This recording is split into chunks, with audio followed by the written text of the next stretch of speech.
하나님은요 저와 여러분을 복음 가진 자로 부르셨기 때문에 이 복음 가진 자는요 바로 하나님의 능력이 임했고 그리스도의 능력이 임해 있습니다. 그래서 복음 가진 저와 여러분을 또 새롭게 시작하도록 분명히 하나님이 하실 것입니다. 이스라엘 민족을요 바벨론 포로에서 해방시켜서 하나님이 성전을 재건하셨던 것처럼 저와 여러분도요 사단의 포로된 곳에서 빠져나오게 하시고 해방받게 하시고 또 하나님이 성전으로 회복시키는 일에 저와 여러분이 가는 길에 모든 장애물들이 있다면은요 하나님이 그 장애물들을 제거하시고 하나님이 새 일을 행하시겠다고 오늘 약속의 말씀을 저와 여러분에게 주셨습니다. 그러니까요 저와 여러분 앞에 놓인 모든 장애물을 제거하시고 또 완전한 구원 역사를 이루시고 하나님의 나라의 일을 이루어 나가시겠다고 하나님이 말씀하신 것입니다. 오늘 18절 19절에 보니까요 너희는 이전 일을 기억하지 말며 옛날 일을 생각하지 말라고 그랬습니다. 그리고 19절 20절에도 보면은 반드시 내가 광야의 길을 사막에 강을 내리니 장차 들짐승 곧 승냥이와 타조가 나를 존경할 것이고 또 내가 광야의 물을 그리고 사막의 강물을 내서 내 백성 내가 택한 자들에게 마시게 할 것이라고 말씀하셨습니다. 하나님께서 저와 여러분을 택하시고 하나님의 백성으로 하나님의 자녀로 부르셨습니다. 그래서 하나님은요 저와 여러분이 문제 사건 앞에 있다 할지라도 그 문제와 사건에서 승리하게 하시고 분명히 하나님의 말씀으로 우리를 풍족하게 은혜를 입혀주시고 인도하신다는 말씀을 주신 것입니다. 그래서 오늘 본문을 보면은요 이스라엘 백성들의 과거 사건 그 출애굽을 상기해 볼 필요가 있다고 봅니다. 출애굽기에 이미 기록이 되어져 있는 것처럼 이스라엘 백성들은요 6월절에 어린 양 피를 바르고 애굽에서 해방을 받았지 않아요. 이스라엘 백성들이 애굽에서 해방을 받았지만 가나안 땅 입성하기까지는요 많은 장애물이 있었지 않아요. 그 가나안 땅 입성하기까지는 수많은 장애물들이 있는데 그 대표적인 장애물이 뭐였죠? 바로 해방받자마자 출애굽하자마자 홍해라는 큰 그 문제가 가로막고 있었지 않아요. 그러니까요 당시 이스라엘 백성들 앞에 놓인 홍해는요 이스라엘 백성들을 절망에 빠지게 만들고 또 탄식하게 만들고 그러면서요 원망하게 만들었잖아요. 심지어는 또 그 애굽의 노예 생활에서 구원하신 출애굽하게 하신 그 하나님을 원망하고 또 지도자 모세까지도 원망할 만큼 심각한 장애물들이 있었습니다. 왜냐하면은요 이스라엘 백성들이 홍해를 통과하지 않고는요 하나님이 약속하셨던 가나안 땅에 들어가는 것은요 진짜 또 그 이스라엘 백성으로서는요 도저히 할 수 없는 불가능한 일이었거든요. 마찬가지로요 지금 이스라엘 민족들이 오늘 본문에는요 바벨론에 포로되어 있었잖아요. 근데 하나님은요 바벨론에 포로되어 있는 그 이스라엘 백성들을 위해서 사람을 보내가지고 바벨론 포로에서 해방시키게 해서 본국으로 돌아가게 하시겠다는 거예요. 그런데 그 본국으로 돌아가는 과정 가운데 사막 광야가 있고 사막이 있기 때문에 그게 장애물이 될 텐데요. 그 장애물을 하나님은 없애주고 이스라엘 백성들이 또 본국으로 돌아가서 성전을 재건하실 수 있도록 하시겠다는 것이 오늘 본문의 약속의 말씀이거든요. 그러한 장애 요소를 본문에서 광야 사막으로 이렇게 표현했습니다.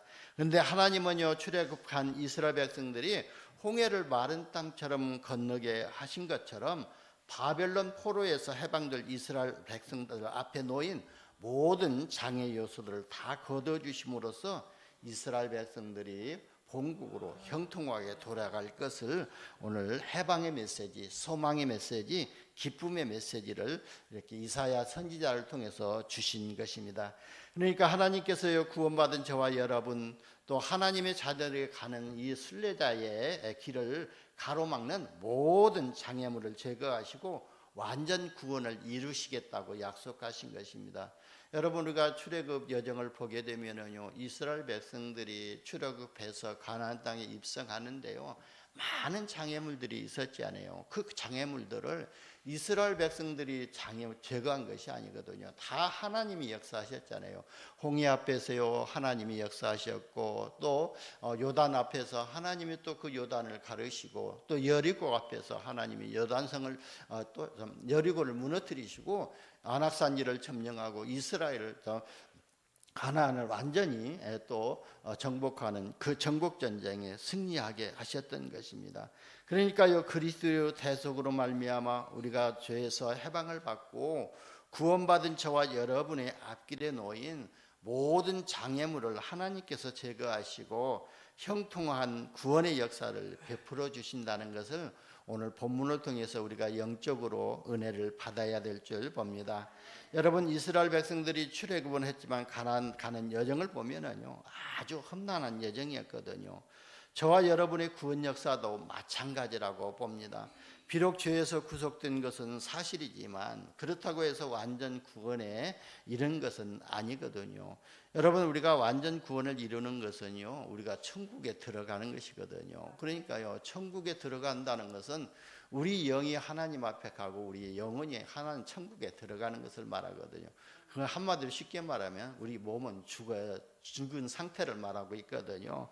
그런데요, 저와 여러분의 천국 가는 길을 가로막는 홍해와 강야 같은 장애 요소가 여전히 산적해 있다는 것을 또 오늘 본문을 통해서 볼 수가 있고, 그 장애물이 아무리 또 있다 할지라도 하나님이 그 장애물을 제거해 주신다는 거예요. 그래서 우리가 이런 장애 요소로 인해서 자칫 낙심할 수도 있습니다. 하지만요, 과거 출애굽한 이스라엘 백성들을 가로막던 홍해를 하나님이 가르셨듯이, 또 바벨론 포로에서 귀환하는 이스라엘을 보호하시고 사막의 길을 내셨듯이 하나님은 저와 여러분 앞에 놓인 모든 장애물들을 제거해 주시고 궁극적으로 우리의 구원의 역사를 완성케 하신다는 것이 하나님의 계획이고 하나님의 절대 목표입니다. 그래서 저와 여러분의 길을 막는 장애 요소가 있다고 하더라도요, 우리는 두려워하지 마시기를 바랍니다. 그러니까요, 문제 사건이 아무리 크고 또 아무리 절망스럽게 보여도 결코 위축되거나 낙심하지 말라는 것입니다.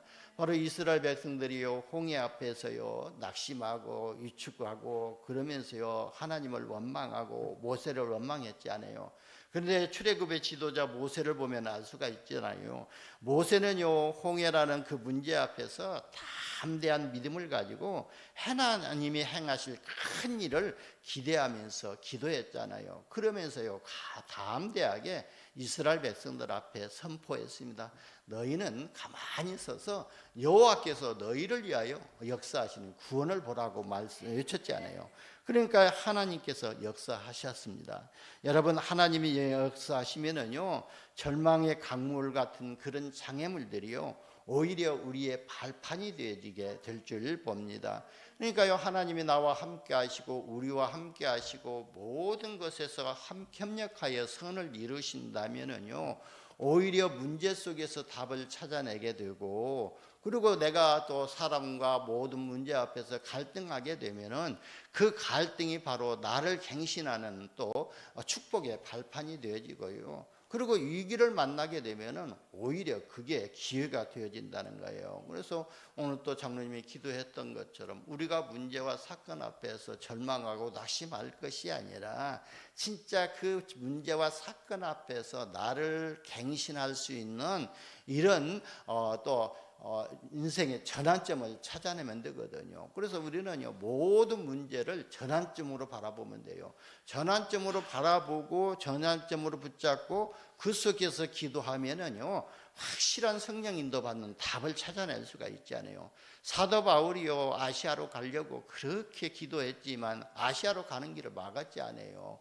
그러면서요, 어디로 오라고 했죠? 마게도냐로 넘어와서 우리를 도우라고 그 기도하는 가운데 인도를 받았지 않아요. 그러면 우리가 문제와 사건이 나를 가로막고 있다면은 우리가 자꾸 그 문제를 막 해치고 가려고 하면 얼마나 힘이 들겠습니까? 그러나 진짜 문이 안 열렸는데 문을 열고 나가려면 박이 터지고 손이 부러져야 되는 것처럼 우리가 문제 앞에서 가만히 서서 하나님이 하실 구원을 보면 되고 하나님이 인도하심을 찾아내면 되거든요. 그것 보고 인생 전환점이라고 그러거든요. 그러니까 저와 여러분이 이런 장애물이 저와 여러분의 축복의 발판이 되는 이런 응답을 먼저 받아야 될 줄 봅니다. 18절에 다시 한번 보면은요, 너희는 이전 일을 기억하지 말며 옛날 일을 생각하지 말라고 했는데요.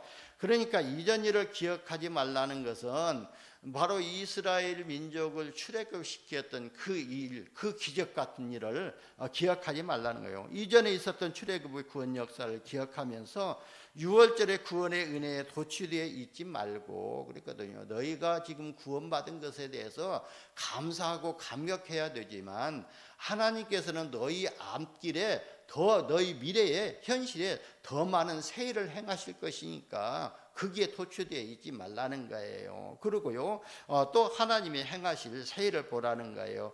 그리고 또 옛날 일을 생각지 말라는 것은 여러분 애굽의 노예 생활하면서 받았던 과거 상처를 생각하게 되면은요, 그 생각에 잡혀 있잖아요. 그러니까 우리가 자꾸 과거에 남편한테 또 부인한테 자녀들한테 받았던 이 상처, 부모들한테 받았던 이 상처를 자꾸 생각하게 되면 거기에 집착이 되어지면은요, 거기에 생각에 잡히게 되고 생각의 노예가 되어 사단의 노예가 되어져 버린다는 거예요. 왜냐하면 이것들이 다 사단의 통로가 되고 사단이 만들어 놓은 틀 속으로 들어가게 되고 사단이 걸어놓은 12가지 올무 속으로 들어가는 통로가 되기 때문에 그렇습니다. 그래서 저와 여러분은요, 항상 기억하고 생각해야 될 것이 무엇이냐면은 바로 하나님이 주신 언약의 말씀을 우리는 항상 생각하고 기억해야 될 줄 봅니다. 이미 우리에게 생각하고 기억하고 우리에게 누리고 힘을 얻을 수 있는 말씀을 주셨잖아요. 그게 바로 하나님이 우리에게 주신 영원하신 칠망대를 우리가 생각해야 되고 그게 나에게 각인이 되어야 되고 내 인생에 내 영혼 속에 편집이 되어져야 됩니다. 그래야 우리가 사단에게 속지 아니하고 사단을 정복할 수가 있습니다. 그리고요, 우리는요, 하나님이 우리의 길을 미리 이미 다 정해 놓으셨잖아요. 저와 여러분은 이 신앙생활 하는 것이 전도자의 여정을 가는 것이거든요. 그래서 7여정을 갈 수 있도록 7여정 가는 동안에 순례자의 여정을 가는 동안에 많은 어려움이 있겠지만 또 있지만 그 환난 가운데서 어려움 가운데서 승리할 수 있는 길을 이미 다 주셨잖아요. 그래서 우리가요, 하나님이 준비해 놓으신 그 길을 찾기 위해서 10가지 비밀을 누리라고 그랬잖아요. 그러니까요, 10가지 비밀을 우리가 항상 생각하면서 그 속에서 내가 해방받고 그 응답을 누려야 됩니다. 그리고 우리는 조그만 문제 사건만 있으면요, 흔들리지 않아요. 이기 때문에 하나님이 이미 우리에게 주신 신앙의 발판 10가지가 있지 않아요. 그 신앙의 발판 10가지 위에 우리의 믿음 생활이 딱 믿음의 건축이 되어진다면요, 아무리 바람이 불고 또 태풍이 분다 할지라도 반석 위에 세워졌던 그 믿음이기 때문에 절대 흔들리지 아니하거든요. 그래서 우리는요, 전도자의 여정은 순례자의 여정을 끝까지 갈 수가 있고, 그리고요, 우리가요, 곳곳에 하나님이 준비해 놓으신 이정표를 따라서 영원한 작품을 남기는 말씀을 우리에게 주셨기 때문에 그 말씀만 우리가 항상 생각하고 기억하시기를 바랍니다.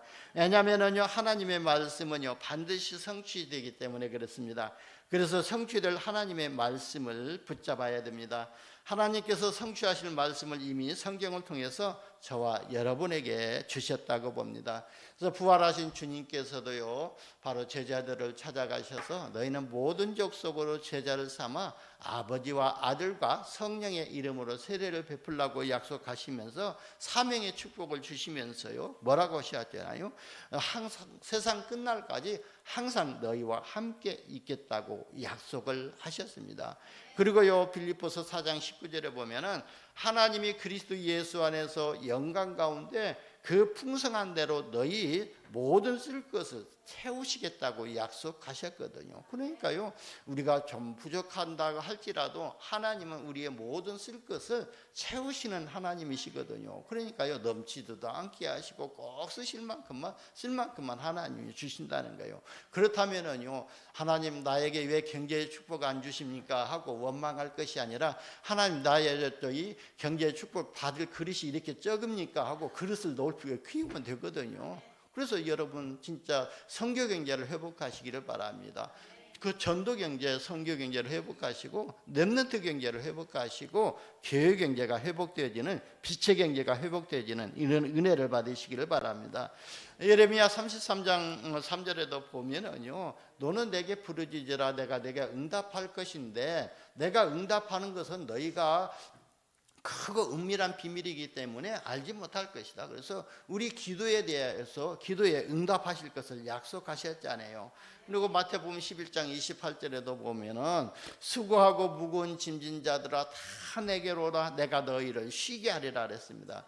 여러분, 우리가요 마음에 짐을 지고 그리고요 또 염려하고 근심하게 되는 것이, 그게 세상의 수고하고 무거운 짐보다 더 무겁다는 거예요. 그런 것들을 다 예수님께 내려놓으라. 그래야 너희가 마음에 힘을 얻고 치유를 받을 것 아니냐, 치유의 메시지를 주셨던 것입니다. 그리고 창세기 12장 3절에 보게 되면은요, 내가 너를 복이 되게 하고 그랬거든요. 그러니까요, 저와 여러분은 이미 하나님이 복이 되어 있습니다. 그러니까요, 하나님 나에게 복 달라고 기도하지 말고 내게 임한 복을 찾는 이런 기도를 하시기를 바랍니다. 그리고 내게 임했던 이 복이 우리 후대들에게, 우리 산업에 임하도록 기도하시기를 바랍니다. 그래서 너로 말미암아 모든 족속이 복을 얻게 하시리라 그랬잖아요. 그러니까요, 여러분이 받은 복이 모든 사람에게 전달될 수 있도록 위해서 기도하라 그랬죠. 여러분, 베드로 한 사람이요 그리스도의 이름의 권세 하나를 가지고 있으니까요, 성전 미문에서 앉은 뱅이, 구걸하던 그 앉은 뱅이의 운명을 바꿔놔 버렸잖아요. 그러니까요, 베드로가요 뭐라고 했습니까? 성전 미문에 앉아가지고 저 또 성전에 들어가는 사람들을 보고 동전 하나 달라고 손 벌리고 있을 때 베드로가 쫓아가서 가서 그랬잖아요. 우리를 주목하여 보라, 나를 주목하여 보라. 내게 은과 금은 없거니와 내게 있는 것으로 내게 주노니 그랬거든요. 그러니까 베드로 마음속에 베드로가 가지고 있는 것은 은과 금은 세상에 있다가 잠시 있다가 없어질 것이 아니라 내게 있는 것으로 내게 주노니 나사렛 예수 그리스도의 이름으로 일어나 걸어라 했을 때에 안진뱅이에게 묶였던 그 저주가 풀리게 되고 운명에서 빠져나오게 되고 그 안진뱅이가 일어서서 뛰면서 하나님을 찬미하게 됐던 것입니다. 저와 여러분에게 이미 와 있는 이 예수 그리스도의 이름의 권세, 하나님의 응답, 하나님의 축복을 모든 사람에게 전달하는 순례자의 여정을 가시기를 바랍니다. 그리고 고린도전서 8장 13절에 보면은 내가 너로 실족하지 않게 하신다고 그랬거든요. 여러분, 하나님은 우리를 시험하시지 실족하게 하시는 분은 아니시거든요. 그래서요, 우리가 하나님이 우리를 시험하시는데요, 감당하지 못할 시험당함을 허락하지 아니하신다고 했거든요. 그러니까 우리가요 막 아이고 오늘 뭐 사람 못 살겠다, 죽겠다, 뭐 그렇지 않아요. 그런데 다 살고 있더라고요. 그런 것처럼 우리에게 어떤 시험이 닥친다 할지라도 하나님은 그 시험 가운데서 승리할 수 있는 길을 이미 만들어 놓으셨다는 거예요. 그리고 요 말라기서 1장 2절에 보면은 하나님이 저와 여러분을 사랑한다고 그랬어요. 그래서 요한복음 3장 16절에 보면은 하나님이 세상을 이처럼 사랑하사 독생자를 주셨으니 이는 저를 믿는 자마다 멸망치 않고 영생을 얻게 하려 하심이라 그랬어요. 하나님이 저와 여러분을 사랑하시고 세상을 사랑하시고 구원받도록 하나님의 자녀서 되게 하시기 위해서, 하나님의 영광을 회복하게 하시기 위해서 바로 독생자 예수를 보내주셨다는 거예요. 이처럼 하나님의 말씀인 성경을 보면은요, 저와 여러분에게 많은 약속들이 기록되어 있습니다. 그래서 요한계시록 1장 3절에 보면은요, 이 예언의 말씀을, 그러니까 이 성경에 기록되어진 모든 말씀이 이미 성취될 예언의 말씀이라는 거예요. 이미 성취된 말씀도 있고요. 또 우리가 그 말씀을 언약으로 붙잡으면은 성취될 언약의 예언의 말씀이라는 거예요. 그래서 이 예언의 말씀을 읽는 자, 듣는 자가 복이 있도다 그랬어요. 그래서 여러분, 누가 복 있는 사람이냐? 지금 이 자리에 나와서 하나님께 예배드리고 하나님의 말씀을 듣는 사람이 복이 있는 사람이고요. 여러분, 말씀을 듣지 않는다 할지라도 집에서 조용히 하나님의 말씀을 묵상하고 하나님의 말씀을 읽게 되면은 그분이 복이 있는 사람이라는 거예요. 요즘에 요쪽 길가에 보면은요, 매일같이 오셔가지고 할머니 한 분이 앉아가지고 성경을 보고 계셔요. 그래서 저는 간혹 지나가면서 저 할머니 진짜 복 있는 분이다. 그리고 왜요? 하나님의 말씀을 읽는 자가 복 있는 자라 그렇기 때문에 복 있는 사람이라고 저를 그렇게 하면서 속으로 또 기도하면서 지나갑니다. 근데 알고 보니까요, 나중에 누가 그런 말씀을 하시더라고요. 저기 꿈이 있는 교회에 또 그 목사님 어머니라고 그런 말씀을 하시는 것 같아요. 근데 매일같이 오셔가지고 거기서 성경 읽고 계세요. 그래서 저와 여러분요, 진짜 하나님의 말씀을 묵상하는 자가 복이 있다고 그랬습니다. 그래서요, 바로 또 시편 기자도 그렇게 썼고 있지 않아요. 그래서 여러분, 하나님의 말씀을 듣는 일에, 그리고 하나님의 말씀을 읽는 일에 우리의 삶을 들이시기를 바랍니다. 그래서 저와 여러분이 성경에 기록된 하나님의 말씀을 사실적으로 믿고 생각하고 확신 가지시기를 예수님의 이름으로 축원합니다. 여러분, 우리는요, 성경에 기록된 말씀이 성취되는 응답의 흐름 속에 있어야 됩니다. 그래서 제가 간혹가다 기도하죠. 말씀의 흐름 속에 우리가 들어가야 되고, 또 응답의 흐름 속에 있어야 응답을 받게 되고, 그러면서요, 우리는요, 전도의 흐름 속에 있어야 우리의 삶을 통해서 전도가 되어지는 응답을 받게 됩니다. 그래서 우리가 말씀으로 은혜 받으려면은 말씀이 선포되는 그 흐름 속으로 가야 되지, 말씀이 선포되지 않는 다른 쪽에 가게 되어 있으면은요, 말씀을 받을 수가 없기 때문에 성취되는 응답을 받지 못하게 됩니다. 그래서 우리는요, 하나님의 언약의 말씀을 붙잡고요, 진짜 우리가 내려놓을 것을 내려놓을 수 있는 보호자의 망대를 세우시기를 바랍니다. 왜냐하면은요, 우리가 내려놓을 것을 내려놓지 아니하면은요, 어떻게 되는지 아십니까? 여러분, 진짜 손에 들고 있는 것이 많게 되면은요, 어떻게 돼요? 팔이 아프잖아요. 그리고요, 진짜 이 어깨에 쥐고 있는 것이 많으면요, 어깨가 아프게 된 거.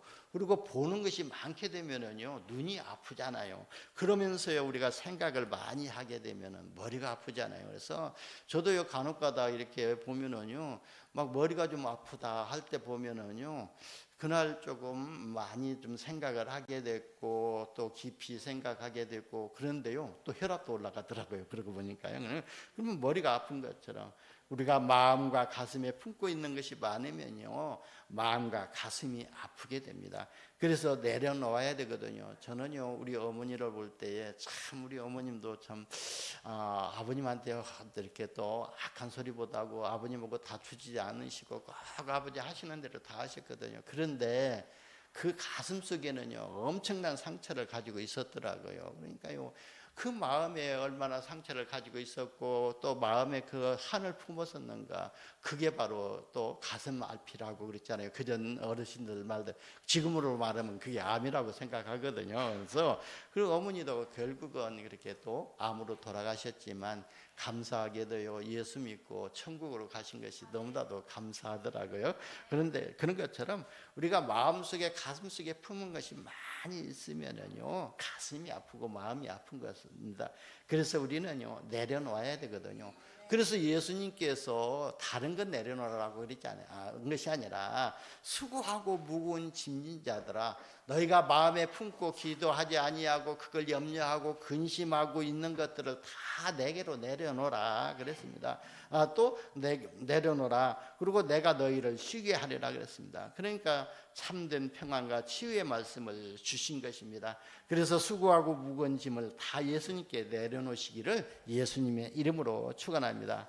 여러분, 우리가 시험 들고 또 아픈 것이 많다는 것은요, 내려놓을 것이 많이 있다는 거예요. 그래서 조그마한 일에, 작은 일에 우리가 자꾸 시험에 들고 갈등하게 되면은 아직도 내 것이 안 내려져 있다는 거예요. 내 것을 버리지 못하고 꽉 쥐고 있다는 거예요. 그리고요, 내려놓지 못하고 있다는 것이거든요. 그러니까요, 저와 여러분은 진짜 내 속에 있는 것을 진짜 복음 아니고 복음 누리지 못하게 방해하는 것이 무엇인가를 찾아서 내려놓는 이런 은혜가 있기를 바랍니다. 여러분, 들에 피는 들꽃도요, 또 공중에 나는 새들도요, 하나님께서 다 입히시고 먹이신다고 그러잖아요.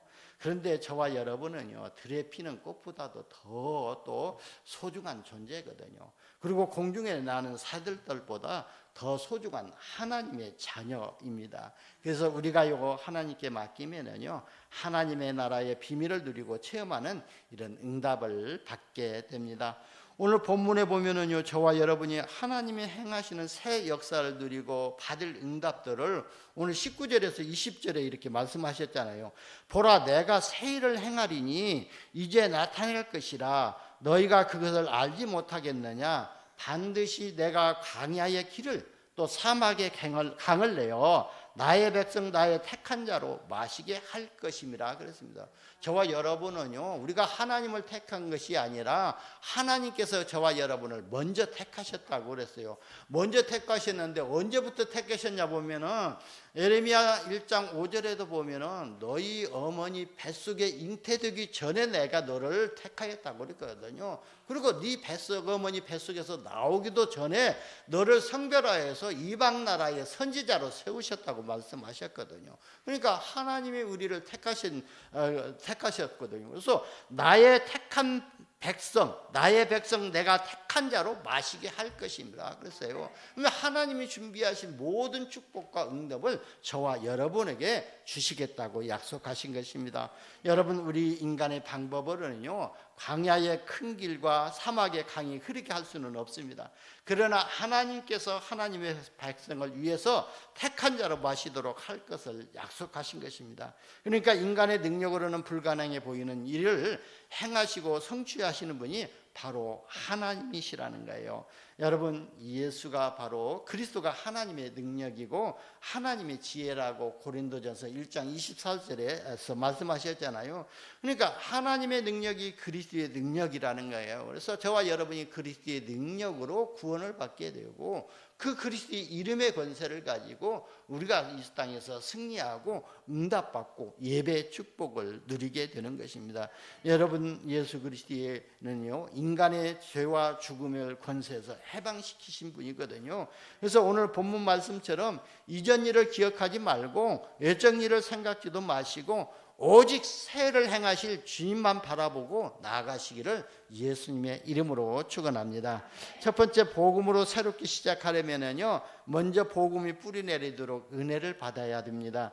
왜냐하면요, 우리가에게 임할 저주와 사탄의 권세, 지옥 배경의 문제는요, 완전히 영원히 해결하신 복음이요, 우리 안에 편집되어야 되고 우리가 그런 은혜를 받아야만이 새로운 인생 여정을 갈 수가 있습니다. 아무리요 우리가 예수를 믿지 않냐고는요, 우리 과거 문제 해결이 안 되어지고 현재 문제 해결이 안 되어집니다. 여러분, 우리 현재 문제가 무엇인지 아십니까? 바로 사단이 파놓은 이 네피림 문화가 바로 현재 문제이거든요. 종교 문제, 바다 문제, 그리고 우상 문제, 이런 게 다 우리 현재 문제거든요.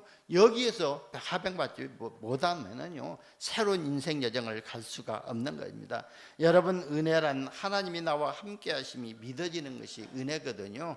그러니까요, 그 은혜에 의하여 믿음으로 말미암아 너희가 구원을 받았다고 에베소서 2장 8절에 말씀하셨잖아요. 그러니까 우리가 믿어지는 것이 하나님의 은혜요. 우리의 지식 가지고는요, 하나님의 은혜가 믿어지지 아니하고 하나님의 능력이 믿어지지 않는데, 진짜 하나님이 나를 위해서 독생자 예수를 보내셨고 예수님께서 내 죄를 위하여 십자가에서 죽으시고 하나님 만나는 길이 되셨고 내 모든 원죄 문제도 해결하신 참 제사장 되셨고, 그리고요 사단의 권세를 완전히 꺾으시고 만왕의 왕으로 오신 그분이 나의 주님이시라는 것이 믿어지는 것이 바로 은혜라는 거예요. 이런 믿음의 은혜를 가지시기를 바랍니다. 그래서 저와 여러분이 예배 때마다 받은 말씀이 성취되기 위해서는요, 하나님이 주신 말씀을 붙잡고 기도하면은요, 반드시 응답을 받게 됩니다. 데살로니가전서 2장 또 13절에 보면은요, 하나님의 말씀을 믿는 자 가운데서 하나님이 역사하신다고 그랬어요. 그러니까요, 믿음대로 된다고 하신 말씀이 그 뭔 말씀이죠? 하나님의 말씀을 믿는 자 가운데서 하나님이 역사하시겠다고 약속하신 것입니다. 그래서 하나님의 말씀이 믿어지는 은혜로 충만하시기를 예수님의 이름으로 축원합니다. 두 번째는요, 복음으로 새롭게 시작하기 위해서는 영적 싸움을 시작해야 된다 그랬습니다. 왜냐하면요, 복음 받지 못한 사람들은요, 사단의 손에 장악되어 있고, 하나님 따는 이 세상은요, 사단의 문화로 완전히 장악되어 있습니다. 그리고 우리 안에는요, 사단이 진을 치고 요새를 만들어 놨기 때문에 내 안에 있는 사단의 요새, 내 산업에 있는 사단의 요새, 그리고 내 자녀들 가운데 있는 이 사단의 강한 진을 무너뜨려야만이 그 속에 하나님의 나라가 임하게 된다는 거예요. 그렇기 때문에 저와 여러분은요, 먼저 내 안에 창세기 3장의 문제, 6장의 문제, 11장의 문제, 사단이 만들어 놓은 틀, 사단이 만들어 놓은 올무, 사단이 파놓은 함정이 무엇인가, 그걸 발견하고 거기에서 우리가 영적 싸움해야 될 줄 봅니다. 예수님이 이미 십자가에서요, 이 사단의 머리를 완전히 박살내셨거든요. 그래서 요한복음 19장 30절에 보면은 내가 다 이루었다 그랬습니다. 그래서 참 제사장으로 오셔서 또 우리의 원죄 문제를 저주 문제를 해결하셨고, 참 선지자로 오셔서 하나님 만나는 길을 열어놓으셨고, 만왕의 왕으로 오셔서 사단의 권세를 완전히 꺾어 놓으셨다는 겁니다. 우리는요, 그 이름의 권세를 가지고 선포하기만 하게 되면은 저주의 세력이 무너지게 될 줄 봅니다. 그래서 저와 여러분은요, 이 사실이 믿어질 때까지 예배와 기도에 집중하면 됩니다. 여러분, 하나님은 저와 여러분의 믿음대로 하나님이 역사하신다고 그랬습니다. 그래서 저와 여러분이 이런 믿음의 은혜를 회복하시기를 예수님의 이름으로 축원합니다. 세 번째는요, 복음으로 새롭게 시작하기 위해서 때를 따라 돕는 은혜를 받고 날마다 우리의 삶이 또 갱신이 되어져야 될 줄 봅니다. 우리가 과거에 많은 응답에 머물지 말고 날마다 새로운 응답을 받기 위해서 기도하시기를 바랍니다. 그래서요, 또 히브리서 4장 16절인가요? 날마다 때를 따라 돕는 은혜를 받기 위해서 하나님의 보좌 앞에 담대히 나가라고 그랬습니다. 여러분, 나는 죄인입니다. 나는 연약하고 무능합니다. 나는 무지합니다. 하나님 은혜가 필요하고 하나님의 능력이 필요하고 하나님이신 빛의 경제가 필요합니다 하고요, 담대하게 하나님 앞에 뻔뻔하게 나오시면 돼요. 내가 죄 문제 다 해결해 놓고 하나님 앞에 간다고 한 사람은요, 죽을 때까지 하나님 앞에 못 가거든요. 과거에 그런 성도 한 분이 있었어요. 세례 받으라고 하니까 내 죄가 아직도 이만치 있는데 내 죄 문제 해결 안 됐기 때문에 세례 못 받아요, 이렇게 발버둥 치는 사람이 있는데, 우리 죄 문제 다 해결해 놓고는 하나님 만나려면 하나님 만날 수 없거든요.